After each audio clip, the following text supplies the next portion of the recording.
welcome to my channel RN Physio. So today in this topic we will discuss about the field of physiotherapy, that what physiotherapy actually is.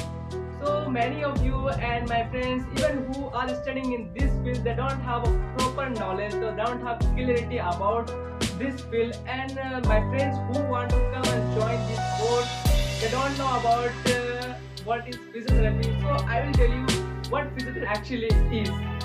तो बहुत सारे लोग जो हमारे गांव में रहते हैं या फिर बहुत सारे जो पढ़े लिखे नहीं है, उसको इस फील्ड के बारे में प्रॉपर नॉलेज नहीं है। वो लोग नहीं जानते कि फिजियोथेरेपी जो होते हैं ये एक्चुअली में किस चीज़ का डॉक्टर होता है, ये किस चीज़ का इलाज करता है।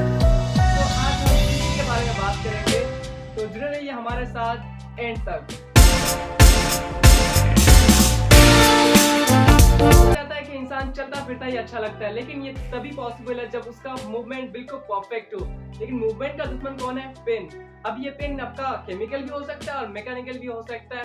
तो इस पेन को जो ट्रीट करता है उस डॉक्टर के बारे में आज हम लोग बात करेंगे, जिसको डॉक्टर ऑफ मूवमेंट भी कहा जाता है। फिजियोथेरेपी ट्रीटमेंट लेने से काफी पेशेंट को अपनी न्यूरोमस्कुलर और बोन्स या जॉइंट्स, जिसे हम लोग जोड़ों की दर्द के नाम से भी जानते हैं, से काफी हद तक रिलीफ मिलता है। नहीं है, बल्कि वो दर्द हमेशा हमेशा के लिए खत्म हो जाते हैं।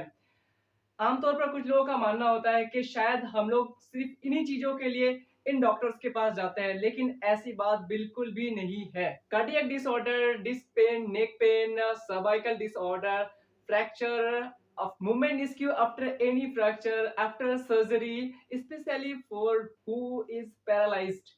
इन सब के अलावा छोटे बच्चों की बीमारियां, बुजुर्गों की बीमारियां, इन सब में भी फिजियोथेरेपी में अच्छे इलाज, अच्छे ट्रीटमेंट पाए गए हैं। फिजियोथेरेपी एक मेन स्ट्रीम ट्रीटमेंट के तौर पर भी लिया जा सकता है, या आपकी जो दूसरी मेन ट्रीटमेंट स्टार्ट है उसके साथ साथ आप अपनी फिजियोथेरेपी सेशन भी अटेंड कर सकते हैं। Exercise, stretching, traction, cold application, heat application, wax bath, paraffin bath, ये आमतौर पर फिजियोथेरेपी में इस्तेमाल किए जाने वाले टेक्निक्स हैं। थेरेपी में काफी एडवांस रिसर्च होने की वजह से इसमें डे बाय डे नए नए मेथड्स, नए नए टेक्निक्स इंक्रीज होते जाते हैं, जिसकी वजह से इसके फील्ड, इसके स्कोप भी काफी डे बाय डे बढ़ता ही जाता है। फिजियोथेरेपिस्ट डॉक्टर होते हैं, ये बहुत कम बार अपने पेशेंट्स को जो है मेडिसिन प्रीफर करते हैं। ऐसा नहीं है कि ये मेडिसिन प्रीफर नहीं करते, मेडिसिन प्रीफर करते हैं, लेकिन बहुत ही रियर कंडीशन में, बहुत ही रियर केस में ये अपने पेशेंट को मेडिसिन प्रीफर करते हैं।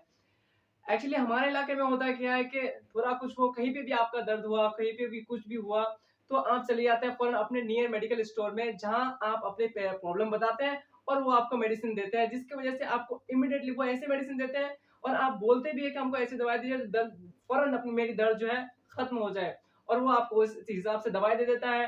ठीक है, या फिर कई दफा आप बोलते नहीं है, वो अपने से वो मेडिसिन दे देता है, जिसके वजह से उसको पता भी नहीं होता, क्योंकि वो एक फार्मासिस्ट नहीं है, वो सिर्फ एक मेडिकल स्टोर खोला है और वो दवाई बेच रहा है। वो दुकानदार है, शॉपकीपर है। As a shopkeeper he is supplying his medicine. So उसको पता नहीं होता कि इस मेडिसिन से कौन सी साइड इफेक्ट होने वाली है। तो आप वो ले लेते हैं और आपका इमिडिएटली उस टाइम पे वो दर्द खत्म हो जाता है, लेकिन आपको वो बहुत सारे साइड इफेक्ट देते हैं, उसके नेगेटिव इफेक्ट भी होते हैं जो आपको पता नहीं होता और ना ही उस मेडिकल स्टोर्स वाले को पता होता है, और बाद में जाके आपको ये भुगतना पड़ता है। ऐसा ना करें। आपकी अगर कोई दर्द, तो थोड़ी देर रुकिए, अगर कुछ प्रॉब्लम है तो जाके डॉक्टर से मिले।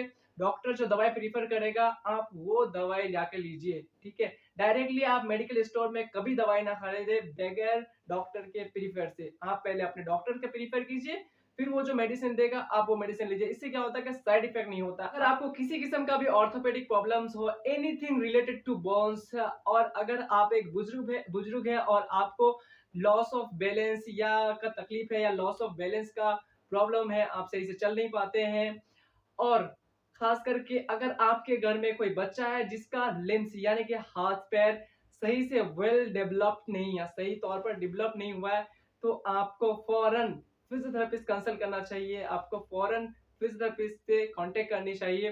द बेस्ट थिंग और आपके लिए अपॉर्चुनिटी कि अगर आप फिजियोथेरेपी ट्रीटमेंट लेंगे तो पेनफुल इंजेक्शन और सर्जिकल मेथड से बचने का संभावना भी आपका बढ़ जाता है 100%। So take care of your health, be healthy, be happy, because health is considered as wealth.